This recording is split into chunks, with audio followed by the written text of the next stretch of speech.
Hello student, good evening. मैं doctor Surendra Kumar.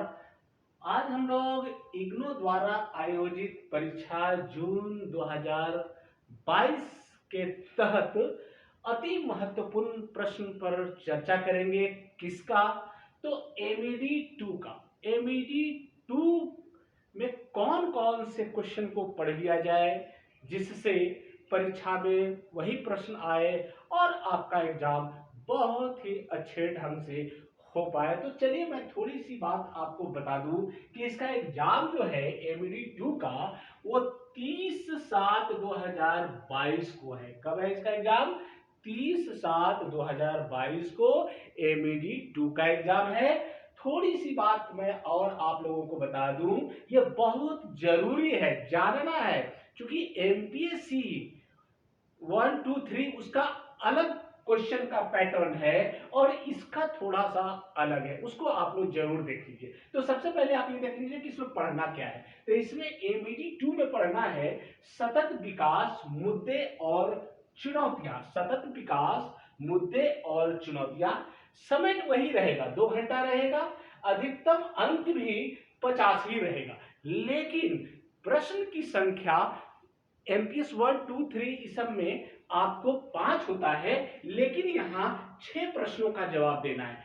आपको मैं बता दूं कि एमईडी 2 में प्रश्नों की संख्या 6 होगी और उनका मार्क्स भी अलग अलग होगा और शब्द सीमा भी अलग होगा। जैसे आपका एक प्रश्न है, एक प्रश्न 15 नंबर का होगा और उसको आपको 600 वर्ड में लिखना है।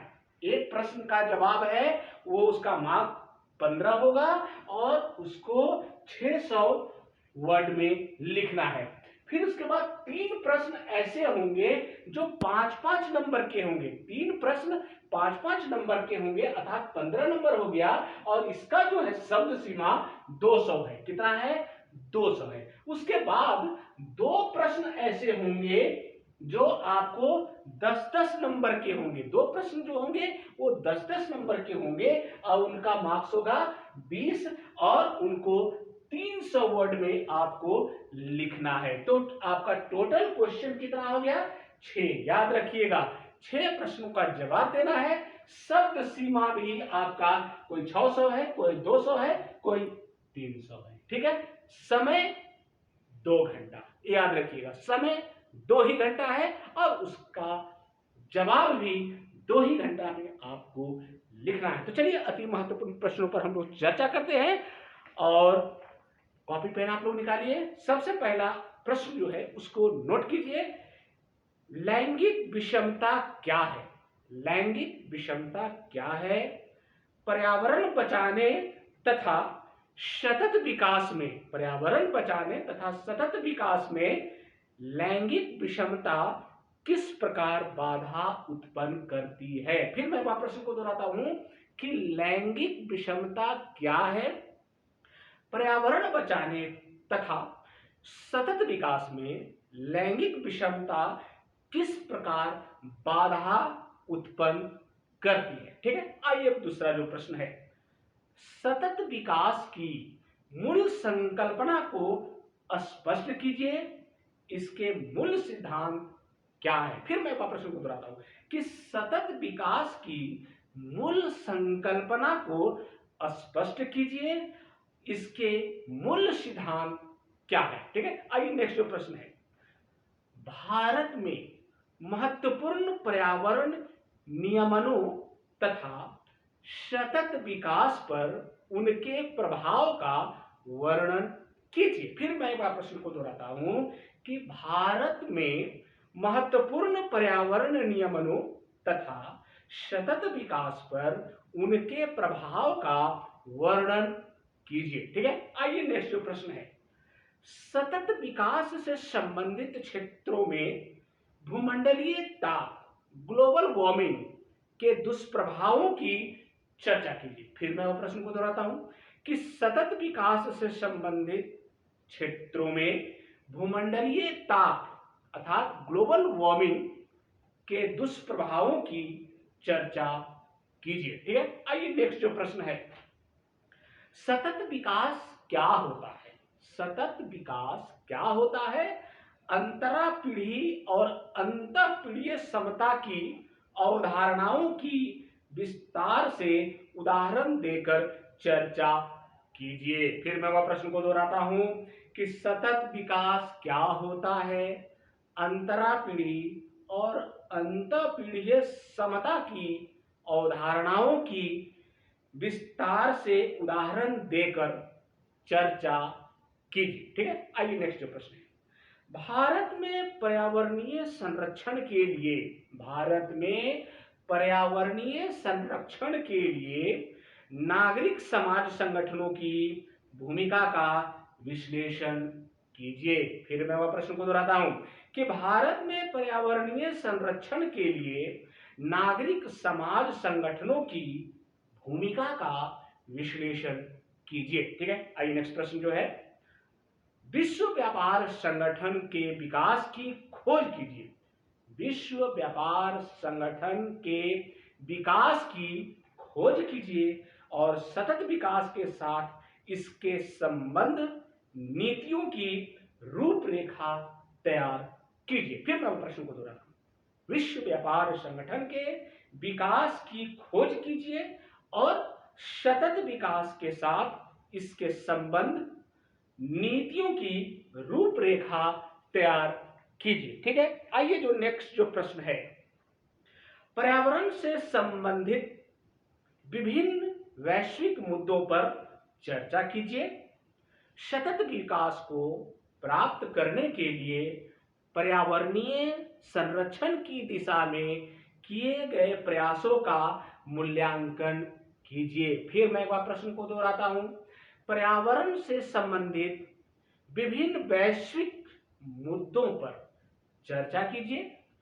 सतत विकास को प्राप्त करने के लिए पर्यावरणीय संरक्षण की दिशा में किए गए प्रयासों का मूल्यांकन कीजिए। ठीक है, आइए नेक्स्ट जो प्रश्न है, सतत विकास में सहकारिता, सतत विकास में सहकारिता और सहभागिता के महत्व की सरकार की भूमिका के संदर्भ में चर्चा कीजिए।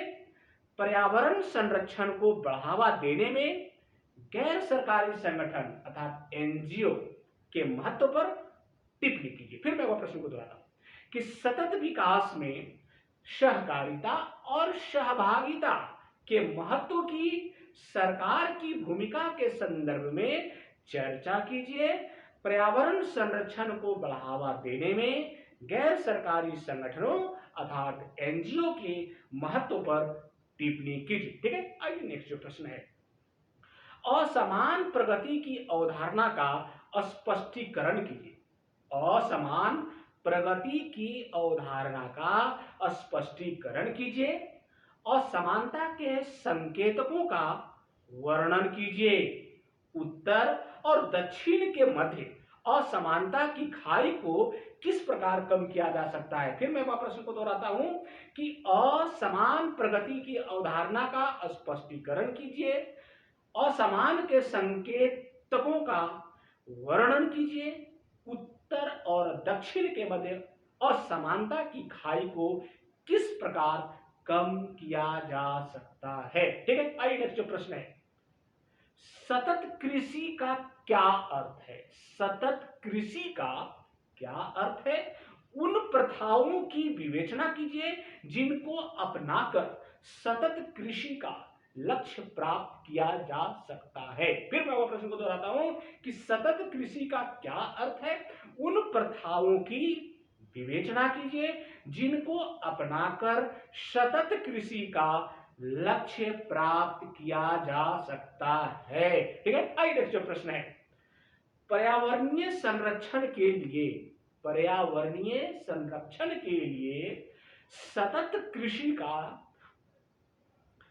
पर्यावरणीय संरक्षण के लिए क्षेत्रीय सहयोग बढ़ाने के लिए सार्क की प्रमुख पहलों की चर्चा कीजिए। फिर मैं वह प्रश्न को दोहराता हूं कि पर्यावरणीय संरक्षण के लिए क्षेत्रीय सहयोग बढ़ाने के लिए सार्क की प्रमुख पहलों की चर्चा कीजिए। आइए नेक्स्ट जो प्रश्न है, सतत विकास की अवधारणा के उद्भव और विकास की विवेचना कीजिए। फिर मैं वो प्रश्न को दोहराता हूं कि सतत विकास की अवधारणा के उद्भव और विकास की विवेचना कीजिए, और इसी में है विकासशील देशों की सतत आर्थिक वृद्धि के संबंध में प्रमुख मुद्दों का वर्णन कीजिए। फिर मैं वो प्रश्न को दोहराता हूं कि सतत विकास की अवधारणा के उद्भव और विकास की विवेचना कीजिए, विकासशील देशों की सतत आर्थिक वृद्धि के संबंध में प्रमुख मुद्दों का वर्णन कीजिए। ठीक है, आइए नेक्स्ट जो प्रश्न है, पर्यावरण संरक्षण के लिए भूमंडलीय प्रयासों के बाधाओं की चर्चा कीजिए। फिर मैं वह प्रश्न को दोहराता हूं कि पर्यावरण संरक्षण के लिए भूमंडलीय प्रयासों में बाधाओं की चर्चा कीजिए। एंड लास्ट जो प्रश्न है, सतत विकास को प्राप्त करने के लिए दक्षिण एशियाई क्षेत्र में संस्थागत क्रियाविधियों को स्पष्ट कीजिए। फिर मैं प्रश्न को दोहराता हूं कि सतत विकास को प्राप्त करने के लिए दक्षिण एशियाई क्षेत्र में संस्थागत क्रियाविधियों को स्पष्ट कीजिए। ये मैं 15 प्रश्न आपको दिया हूं। अब मुझे आशा ही नहीं, पूर्ण विश्वास है कि इससे प्रश्न परीक्षा में जरूर पूछे जाएंगे। एक बात और मैं बता दूं कि इसका उत्तर मेरे YouTube चैनल पर भी उपलब्ध है। थोड़ी सी बात और मैं बता दूं कि क्वेश्चन में स्टेप बाय स्टेप है। देख रहे होंगे कि एक क्वेश्चन में 2-3 क्वेश्चन छिपा हुआ है, तो मार्किंग भी उसी टाइप का होता है। इसलिए जिस टाइप का स्टेप है उस स्टेप के तहत आपको उत्तर देना है, तो आपका नंबर बहुत ही अच्छा आएगा। थैंक यू, धन्यवाद।